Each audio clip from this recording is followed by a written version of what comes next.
Puttur BJP ಮಾಜಿ ಮುಖಂಡನ ಮಗನಿಂದ ಯುವತಿಗೆ ಮಗು ಪ್ರಕರಣ. ಇಷ್ಟೆಲ್ಲ ಹಿಂದೂ ಸಂಘಟನೆಗಳಿದ್ದರೂ ಸಂತ್ರಸ್ತೆ ಜೊತೆ ನಿಂತಿದ್ದು ಮುಸ್ಲಿಂ ಸಮಾಜ.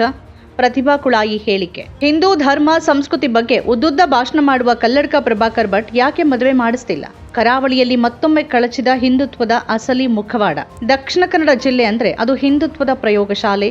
ಧರ್ಮದ ಹೆಸರಲ್ಲಿ ಹೋರಾಟ ಸಂಘರ್ಷ ನಡೆಯುವ ನಾಡು ಅಂತಾನೆ ಬಿಂಬಿತವಾಗಿದೆ. ಆದರೆ ಈಗ ಇದೇ ಜಿಲ್ಲೆಯಲ್ಲಿ ಒಬ್ಬ ಹಿಂದೂ ಯುವತಿಗೆ ಅನ್ಯಾಯವಾಗಿದೆ. ತನ್ನಿಂದಾಗಿ ಮಗು ಜನಿಸಿದ್ರೂ ಮದುವೆಯಾಗೋಕೆ ಒಪ್ಪದ ಬಿಜೆಪಿ ಮಾಜಿ ಮುಖಂಡನ ಮಗ ಕೃಷ್ಣ ಜೆ ರಾವ್ ಮತ್ತೊಮ್ಮೆ ಸುದ್ದಿಯಲ್ಲಿದ್ದಾನೆ. ಡಿಎನ್ಎ ಪರೀಕ್ಷೆಯಲ್ಲಿ ತನ್ನದೇ ಮಗು ಅಂತ ವರದಿ ಬಂದಿದ್ದರೂ ಮದುವೆಯಾಗಲು ನಿರಾಕರಿಸುತ್ತಿರುವ ಈ ಆರೋಪಿಯ ವಿರುದ್ಧ ಈಗ ಕಾಂಗ್ರೆಸ್ ನಾಯಕಿ ಪ್ರತಿಭಾ ಕುಳಾಯಿ ಮತ್ತೊಮ್ಮೆ ಹೋರಾಟದ ಅಖಾಡಕ್ಕಿಳಿದಿದ್ದಾರೆ. ಶುಕ್ರವಾರ ಮಂಗಳೂರಿನಲ್ಲಿ ನಡೆದ ಸುದ್ದಿಗೋಷ್ಠಿಯಲ್ಲಿ ಅವರು ಕೇಳಿದ ನೇರ ನಿಷ್ಠುರ ಪ್ರಶ್ನೆಗಳು ಹಿಂದುತ್ವದ ಹೆಸರಲ್ಲಿ ರಾಜಕೀಯ ಮಾಡ್ತಾ ಬಂದಿರುವ ಮುಖಂಡರ ನಿದ್ದೆ ಕೆಡಿಸಿವೆ. ಪುತ್ತೂರಿನ ಯುವತಿಯೊಬ್ಬಳು ಬಿಜೆಪಿಯ ಮಾಜಿ ನಾಯಕ ಜಗನ್ನಿವಾಸ್ ರಾವ್ ಪುತ್ರ ಕೃಷ್ಣ ಜೆ ರಾವ್ ಅನ್ನೋನನ್ನ 8 ವರ್ಷಗಳಿಂದ ಪ್ರೀತಿ ಮಾಡ್ತಿದ್ಲು. ಈ ಪ್ರೀತಿಯ ಫಲವಾಗಿ ಒಂದು ಮಗು ಕೂಡ ಜನಿಸಿದೆ. ಆರಂಭದಲ್ಲಿ ಇದು ತನ್ನ ಮಗುವಲ್ಲ ಅಂತ ಆರೋಪಿ ನಾಟಕವಾಡಿದ್ದ. ಆದರೆ ವೈಜ್ಞಾನಿಕ ಡಿಎನ್ಎ ಪರೀಕ್ಷೆಯಲ್ಲಿ ಆ ಮಗುವಿಗೆ ಕೃಷ್ಣನೇ ತಂದೆ ಅನ್ನೋದು ಸಾಬೀತಾಗಿದೆ. ಇಷ್ಟಾದರೂ ಆತ ಮದುವೆಯಾಗೋಕೆ ಸಿದ್ಧನಿಲ್ಲ. ಬದಲಾಗಿ 50 ಲಕ್ಷ ರೂಪಾಯಿ ಹಣ ನೀಡಿ ಸಂಧಾನ ಮಾಡಿ ಮುಗಿಸಿ ಅಂತ ಯುವತಿ ಕುಟುಂಬಕ್ಕೆ ಆಮಿಷ ಒಡ್ಡಿದ್ದಾನೆ. ಹಣಕ್ಕಿಂತ ಹೆಚ್ಚಾಗಿ ಬದುಕಿನ ಹಾಗೂ ಮಗುವಿನ ಹಕ್ಕು ಕೇಳ್ತಿರುವ ಸಂತ್ರಸ್ತೆ ಇಂದು ಮಂಗಳೂರು ಪ್ರೆಸ್ ಕ್ಲಬ್ನಲ್ಲಿ ಕಣ್ಣೀರು ಹಾಕಿದ್ದಾರೆ. ಈವರೆಗೆ ಮುಖ ಮುಚ್ಚಿಕೊಂಡೇ ಮಾಧ್ಯಮಗಳ ಮುಂದೆ ಬಂದಿದ್ದ ಸಂತ್ರಸ್ತ ಯುವತಿ ಶುಕ್ರವಾರ ಮೊದಲ ಬಾರಿಗೆ ಮುಖ ಮುಚ್ಚದೆ ಮಾಧ್ಯಮಗಳ ಮುಂದೆ ಬಂದು ಮಾತಾಡಿದ್ದಾರೆ. ತಪ್ಪು ಮಾಡಿಬಿಟ್ಟೆ, ಮಗುವಿನ ತಂದೆ ಯಾರು ಅಂತ ಯಾರಾದರೂ ಕೇಳಿದ್ರೆ ಏನು ಹೇಳಿ, ಸಾಯ್ಬೇಕು ಅಂತ ಅನ್ನಿಸ್ತಿದೆ ಅಂತ ಯುವತಿ ಹೇಳಿದ ಮಾತುಗಳು ಮನ ಕಲಕುವಂತಿದ್ವು. ನಾನೀಗ ಸಹ ಅಷ್ಟೇ ಕೇಳುದು, ಅವನು ನನ್ನನ್ನು ಮದುವೆ ಆದರೆ ಆಯಿತು, ನನ್ನ ಮಗುವಿಗೊಂದು ಅಪ್ಪ ಸಿಕ್ಕಿದ್ರೆ ಸಾಕು. ನಾನು ತಪ್ಪು ಮಾಡಿದ ನಾನು ಒಪ್ಪಿಕೊಳ್ತೇನೆ. ಆದರೆ ಅವನು ನನ್ನನ್ನು ನಂಬಿಸಿ ಇಷ್ಟು ಮೋಸ ಮಾಡ್ತಾನಂತ ನಾನು ಯಾವಾಗ ಥಿಂಕ್ ಮಾಡಲಿಲ್ಲ ಇತ್ತು. ಹಾಗೆ ಮೋಸ ಮಾಡ್ತಿದ್ದೆ, ನಾನು ಅವನೊಂದು ಫ್ರೆಂಡ್ಶಿಪ್ ಸಹ ಮಾಡ್ತಿಲ್ಲ ಇತ್ತು. ಈಗ ಆಗಿದೆ, ಆದರೆ ಅವನು ಮದುವೆ ಆಗೋದಿಲ್ಲ ಅಂತ ಹೇಳ್ತಿದ್ದಾನು. ನನಗೆ ತುಂಬ ಸಾಕಾಗಿ ಹೋಗಿದೆ. ನಾನು ಮೊನ್ನೆ ಸಹ ಹೇಳಿದೆ, ನಾನು ಸಾಯ್ತಾ, ನನ್ನ ಕೈಯಿಂದ ಆಗೋದಿಲ್ಲ ಇನ್ನು ಅಂತ ಹೇಳಿಕೊಂಡು. ಆ ಮಗು ನೋಡೋಕೆ ಸಹ ನನಗೆ ತುಂಬ ಬೇಜಾರಾಗ್ತದೆ. ಆ ಮಗು ನನ್ನ ಅಪ್ಪ ಯಾರಂತ ಕೇಳಿ ನಾನು ಎಂತ ಅಂತ ಹೇಳುದು. ಈ ಇಡೀ ಪ್ರಕರಣದಲ್ಲಿ ಸಂತ್ರಸ್ತೆಯ ಬೆನ್ನಿಗೆ ನಿಂತಿರೋದು ರಾಜ್ಯ ಹಿಂದುಳಿದ ವರ್ಗಗಳ ಆಯೋಗದ ಸದಸ್ಯೆ ಪ್ರತಿಭಾ ಕುಳಾಯಿ. ಆರೋಪಿಯ ಜಾಮೀನು ರದ್ದುಗೊಳಿಸೋಕೆ ಅರ್ಜಿ ಸಲ್ಲಿಸ್ತೇವೆ, 50 ಲಕ್ಷ ರೂಪಾಯಿ ಹಣ ನಮಗೆ ಬೇಡ, ಆತ ಮನೆ ಅಳಿಯನಾಗಿ ಬಂದ್ರೆ ಆ 50 ಲಕ್ಷವನ್ನ ನಾನೇ ಕೊಡ್ತೀನಿ ಅಂತ ಪ್ರತಿಭಾ ಕುಳಾಯಿ ಸವಾಲ್ ಹಾಕಿದ್ದಾರೆ. ಮದುವೆ ಆದ ಮೇಲೆ ಡೈವೋರ್ಸ್ ಕೊಡ್ತಾನಂತೆ, ಇಮಿಡಿಯೇಟ್ 50 ಲಕ್ಷ ರೂಪಾಯಿ ಪರಿಹಾರ ಕೊಡ್ತಾನಂತೆ. ಅವನ ಕೇಸನ್ನು ಮದುವೆ ಆಗುವ ಮೊದಲು ಡಿಸ್ಪೋಸ್ ಮಾಡಬೇಕಂತೆ.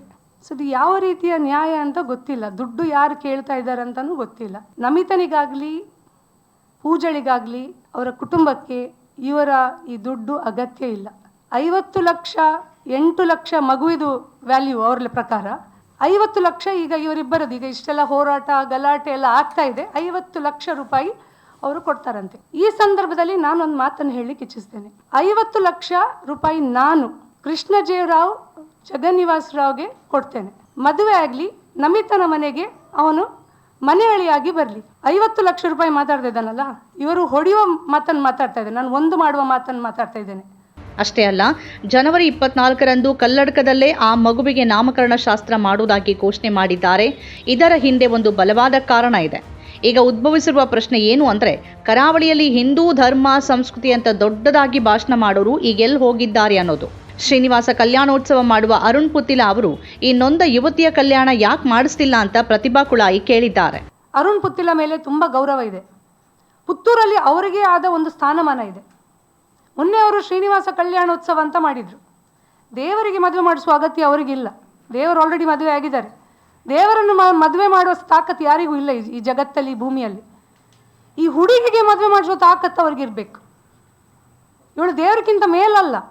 ಅವರು ಮನಸ್ಸು ಮಾಡಿದರೆ ಪುತ್ತೂರಲ್ಲಿ ಅವನನ್ನು ಮದುವೆ ಮಾಡಿಸೋದು ಒಂದು ದೊಡ್ಡ ಸಂಗತಿ ಅಲ್ಲ. ಮತ್ತೆ ಸಂಸಾರ ಸರಿ ಹೋಗೋದಿಲ್ವಾ? ತೊಂದರೆ ಇಲ್ಲ. ಈ ಮೂಲಕ ನಾನು ಅವರಿಗೂ ರಿಕ್ವೆಸ್ಟ್ ಮಾಡ್ತಾ ಇದ್ದೇನೆ, ಶ್ರೀನಿವಾಸ ಕಲ್ಯಾಣ ಮಹೋತ್ಸವ ನೀವು ಮಾಡುವ ಅಗತ್ಯವೇ ಇಲ್ಲ. ನಿಮ್ಮ ಊರಲ್ಲಿ ಒಂದು ಹುಡುಗಿಗೆ ಅನ್ಯಾಯ ಆಗಿದೆ, ಅದು ಒಂದು ಹಿಂದೂ ಹೆಣ್ಣು ಮಗಳಿಗೆ. ಹಿಂದುತ್ವದ ದೊಡ್ಡ ನಾಯಕ ಅಂತಾನೆ ಬಿಂಬಿಸಿಕೊಳ್ತಿರುವ ಕಲ್ಲಡ್ಕದ ಪ್ರಭಾಕರ್ ಭಟ್ ಅವರು ಯಾಕೆ ಈ ನ್ಯಾಯದ ಪರವಾಗಿ ಧ್ವನಿ ಎತ್ತುತ್ತಿಲ್ಲ ಅಂತಾನೂ ಪ್ರತಿಭಾ ಪ್ರಶ್ನೆ ಮಾಡಿದ್ದಾರೆ. ಒಂದು ವೇಳೆ ಈ ಕೃಷ್ಣರಾವ್ ಸ್ಥಾನದಲ್ಲಿ ಯಾವುದಾದ್ರೂ ಮುಸ್ಲಿಂ ಯುವಕ ಇದ್ದಿದ್ರೆ ಈ ಜಿಲ್ಲೆ ಪರಿಸ್ಥಿತಿ ಏನಾಗ್ತಿತ್ತು? ಇಷ್ಟೊತ್ತಿಗಾಗಲೇ ಜಿಲ್ಲೆ ಅಲ್ಲೋಲ ಕಲ್ಲೋಲ ಆಗ್ತಿರ್ಲಿಲ್ವಾ? ಚರ್ಚೆಗಳು ಪ್ರತಿಭಟನೆಗಳು ಮುಗಿಲು ಮುಟ್ತಾ ಇರ್ಲಿಲ್ವಾ ಅಂತ ಪ್ರತಿಭಾ ಕೇಳಿದ್ದಾರೆ. ಕಲ್ಲಡ್ಕ ಪ್ರಭಾಕರ್ ಭಟ್ ಪ್ರತಿ ಸಲ ಹೇಳ್ತಾರೆ, ಹಿಂದೂಗಳಿಗೆ ಮಕ್ಕಳು ಮಾಡಿ ತುಂಬ ಮಕ್ಕಳು ಮಾಡಿ, ಮುಸಲ್ಮಾನಕ್ಕಿಂತ ಜಾಸ್ತಿ ಮಕ್ಕಳು ಮಾಡಿ ಅಂತ. ಅವರು ಹೇಳಲಿಲ್ಲ ಮದುವೆ ಆದ ಮೇಲೆ ಮಕ್ಕಳು ಮಾಡಿ ಅಂತ ಹೇಳಲಿಲ್ಲ. ಕೃಷ್ಣರಾವ್ ಅವನದೇ ಒಂದು ಶಿಷ್ಯ ಅಲ್ಲ, ಅದನ್ನು ಅವನು ಪರಿಪಾಲನೆ ಮಾಡಿದ್ದಾನೆ. ಪರಿಪಾಲನೆ ಮಾಡಿ ಈಗ ಮಕ್ಕಳು ಮಾಡಿದ್ದಾನೆ. ಕಲ್ಲಡ್ಕದಲ್ಲಿ ನಾನು ಇನ್ನೊಂದು ಪ್ರೆಸ್ ಕರೆದು ನಿಮಗೆ ಟೈಮ್, ಡೇಟ್, ವೆನ್ಯೂ ಎಲ್ಲ ಹೇಳ್ತೇನೆ. 24ಗೆ ನಾನು ಇಟ್ಕೊಂಡಿದ್ದೇನೆ. ಈಗ ಕಲ್ಲಡ್ಕ ಪ್ರಭಾಕರ್ ಭಟ್ರು ಜವಾಬ್ದಾರಿ ತಗೊಳ್ಬೇಕು. ಹಿಂದೂ ಹೆಣ್ಣು ಮಗಳು, ಅದು ಬೇರೆ ಧರ್ಮದಲ್ಲ, ಬೇರೆ ಧರ್ಮದ ಹೆಣ್ಣು ಮಗಳಲ್ಲ, ಹಿಂದೂ ಹೆಣ್ಣು ಮಗಳಿಗೆ ಅನ್ಯಾಯ ಆಗಿದೆ ಅವರದೇ ಶಿಷ್ಯನಿಂದ. ಕರೆಸಿ ಬುದ್ಧಿ ಹೇಳಿ ಒಂದು ಮದುವೆ ಆಗ ಮಾರೆ ಅಂತ ಹೇಳ್ಬೋದಲ್ಲ, ಅದು ದೊಡ್ಡ ವಿಷಯವಾ? ಅಷ್ಟೊಂದು ದೊಡ್ಡ ಲೀಡರ್ ಅವರು. ಒಂದು ಹುಡುಗನನ್ನು ಸರಿ ಮಾಡಲಿಕ್ಕೆ ಆಗೋದಿಲ್ಲ ಅಂತಂದ್ರೆ ಯಾವ ಹಿಂದೂ ಸಮಾಜವನ್ನು ಸರಿ ಮಾಡುವವರು? ಇವ್ರದ್ದೆಲ್ಲ ಯೋಗ್ಯತೆ ಇದರಲ್ಲಿ ಗೊತ್ತಾಗ್ತದೆ. ಇವರು ಬರೀ ಭಾಷಣ ಹೇಳ್ಕೊಂಡು ಈ ಬ್ಯಾಕ್ವರ್ಡ್ ಹುಡುಗರೆಲ್ಲ ಇರ್ತಾರಲ್ಲ, ಅವರ ತಲೆ ಹಾಳು ಮಾಡಿಕೊಂಡು ಅವರನ್ನು ಜೈಲಿಗೆ ಕಳಿಸೋದು ಮಾತ್ರ ಕೆಲಸ. ಎಲೆಕ್ಷನ್ ಟೈಮಲ್ಲಿ ಅವರನ್ನು ಇವರು ಕೊಳ್ಳೋದು, ಇವರನ್ನು ಅವರು ಕೊಳ್ಳೋದು. ಈ ಪ್ರೆಸೆಂಟ್ ಕಮಿಷನರ್ ಬಂದ ಮೇಲೆ ಎಲ್ಲ ಸರಿಯಾಗಿದೆ. ಈಗ ಫಸ್ಟಿಗೆ ಲೀಡರ್ಸ್ಗಳನ್ನು ತೆಗೆದು ಒಳಗಾಕಬೇಕು. ಈಗ ಅದನ್ನು ಮಾಡ್ತಾ ಇದ್ದಾರೆ ಅವರು. ಅವರ ಮೇಲೆ ಕೇಸ್ ಆಗ್ತಾ ಇದೆ, ಹಾಗಾಗಿ ಈಗ ಮುಚ್ಕೊಂಡಿದ್ದಾರೆ. ಈಗ ಕಲ್ಲಡ್ಕ ಪ್ರಭಾಕರ್ ಅವರ ಯೋಗ್ಯತೆ ಉಂಟು ಅಂತಾದರೆ ಈ ಹುಡುಗಿ ಮತ್ತು ಹುಡುಗನಿಗೆ ಮದುವೆ ಮಾಡಿಸ್ಬೇಕು. ತಾಕತ್ತಿಲ್ಲ ಅಂತಾದರೆ ಅವ್ರು ಯಾವ ಸೀಮೆ ಲೀಡರ್ ಅವರು? ಹಿಂದೂ ಲೀಡರ್ ಅವರು, ಅವರನ್ನು ನಾವು ಹೇಗೆ ಒಪ್ಪಿಕೊಳ್ಳೋದು? ಆದರೆ ಇಲ್ಲಿ ಆರೋಪಿ ಬಿಜೆಪಿ ಮಾಜಿ ಮುಖಂಡನ ಮಗ ಅನ್ನೋ ಕಾರಣಕ್ಕೆ ಎಲ್ಲರೂ ಮೌನವಾಗಿದ್ದಾರೆ. ಇನ್ನು ಕೆಲವು ಮಾಧ್ಯಮಗಳು ಕೂಡ ಈ ಬಗ್ಗೆ ತುಟಿ ಬಿಡಿಸ್ತಿಲ್ಲ ಅನ್ನೋದು ದುರಂತ. ವಿಶ್ವಕರ್ಮ ಸಮುದಾಯ ಮತ್ತು ಅದರ ಮುಖಂಡರಾದ ಕೆಪಿ ನಂಜುಂಡಿ ಅವರು ಸಂತ್ರಸ್ತ ಯುವತಿಗೆ ಬೆಂಬಲವಾಗಿ ನಿಂತಿದ್ದು, ಯುವತಿ ಮತ್ತು ಯುವಕನ ಮದುವೆಗೆ ಸಂಧಾನದ ಸಲುವಾಗಿ ನಿರಂತರ ಪ್ರಯತ್ನದಲ್ಲಿದ್ದರು. ಇನ್ನು ಬಿಜೆಪಿಗೂ ಕೂಡ ತಮ್ಮ ಪಕ್ಷದ ಕಾರ್ಯಕರ್ತನ ಮಗನ ಈ ಕೃತ್ಯವನ್ನ ತಾರ್ಕಿಕ ಅಂತ್ಯಕ್ಕೆ ತರಲು ಸಾಧ್ಯವಾಗಿಲ್ಲ. ಘಟನೆ ನಡೆದು 6 ತಿಂಗಳ ಬಳಿಕ ಆರೋಪಿ ಯುವಕನ ಅಪ್ಪ ಜಗನ್ನಿವಾಸ್ ರಾವ್ರನ್ನ ಪಕ್ಷದಿಂದ ಉಚ್ಚಾಟಿಸುವ ಮೂಲಕ ಬಿಜೆಪಿ ಯುವತಿಗೆ ನ್ಯಾಯ ಕೊಡಿಸುವ ತನ್ನ ಜವಾಬ್ದಾರಿಯಿಂದ ನುಣುಚಿಕೊಂಡಿದೆ. ಮುಖ್ಯವಾಹಿನಿ ಮಾಧ್ಯಮಗಳು ಸಂತ್ರಸ್ತೆಗೆ ನ್ಯಾಯ ದೊರಕಿಸಿಕೊಡುವ ಪ್ರಯತ್ನಕ್ಕೆ ಮುಂದಾಗಿಲ್ಲ. ಸಂಘ ಪರಿವಾರವೋ ಹಿಂದುತ್ವ ಸಂಘಟನೆಗಳು ಈ ಬಗ್ಗೆ ಹೋರಾಟವನ್ನು ಮಾಡಿಲ್ಲ, ಮಾತು ಆಡ್ತಿಲ್ಲ. ಸಂಘ ಪರಿವಾರ ಉಗ್ರ ಹೋರಾಟ ಮಾಡೋಕೆ ಅಲಿಖಿತ ನಿಯಮ ಹೊಂದಿದೆ.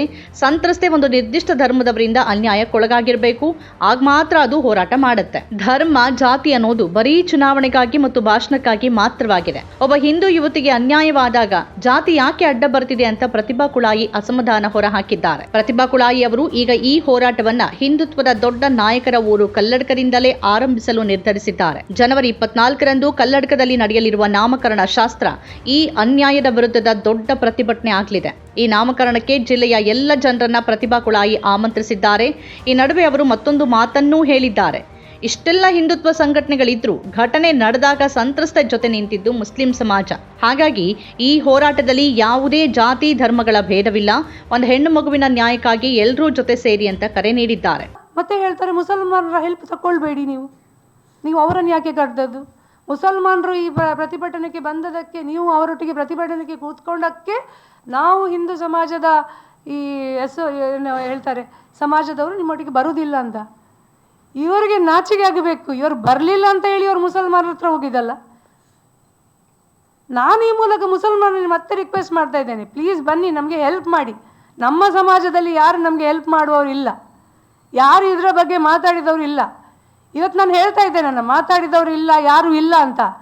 ಯಾರು ಇದ್ದೀರಿ ಬಂದು ಪ್ರೆಸ್ ಮಾಡಿ, ನಾವಿದ್ದೇವೆ, ನಾವಿದು ಹೆಲ್ಪ್ ಮಾಡಿದ್ದೇವೆ, ನಾವು ಈ ರೀತಿ ಸಹಾಯ ಮಾಡಿದ್ದೇವೆ ಅಂತ ಹೇಳಿ. ಆದರೆ ಈ ಹೋರಾಟ ಯಾವ ಹಂತವನ್ನ ತಲುಪಲಿದೆ? ಯುವತಿಗೆ ನ್ಯಾಯ ಸಿಗತ್ತಾ ಅಥವಾ ಅಧಿಕಾರ ಮತ್ತು ಹಣದ ಬಲದ ಮುಂದೆ ನ್ಯಾಯ ಸೋಲತಾ ಅನ್ನೋದನ್ನ ಕಾದ್ ನೋಡ್ಬೇಕಿದೆ. ನಮ್ಮ ಕಾರ್ಯಕ್ರಮಗಳನ್ನ ನೀವು ನೋಡ್ತಾ ಇದ್ರೆ ನಮ್ಮ ಚಾನೆಲ್ ಅನ್ನ ಸಬ್ಸ್ಕ್ರೈಬ್ ಮಾಡಿ, ಪಕ್ಕದ ಬೆಲ್ ಐಕಾನ್ ಒತ್ತಿ ನಮ್ಮನ್ನ ಬೆಂಬಲಿಸಿ. ಹಾಗೆ ನಮ್ಮ ಕಾರ್ಯಕ್ರಮಗಳನ್ನ ಲೈಕ್ ಮಾಡಿ, ಕಮೆಂಟ್ ಮಾಡಿ, ಅದನ್ನ ಬೇರೆಯವರಿಗೂ ವಾಟ್ಸ್ಆಪ್ ಮೂಲಕ ಶೇರ್ ಮಾಡಿ. ನೀವು ಹೀಗೆ ಮಾಡಿದಾಗ ನಮ್ಮ ಚಾನೆಲ್ ಇನ್ನಷ್ಟು ಮತ್ತಷ್ಟು ಜನರಿಗೆ ತಲುಪಲು ನೀವು ನಮ್ಮೊಂದಿಗೆ ಸಹಕರಿಸಿದ ಹಾಗಾಗುತ್ತೆ. ಇದು ನೀವು ಯಾವುದೇ ಖರ್ಚಿಲ್ಲದೆ ಕೆಲವೇ ಸೆಕೆಂಡುಗಳಲ್ಲಿ ನೀಡಬಹುದಾದ ಸಹಕಾರ. ಧನ್ಯವಾದಗಳು.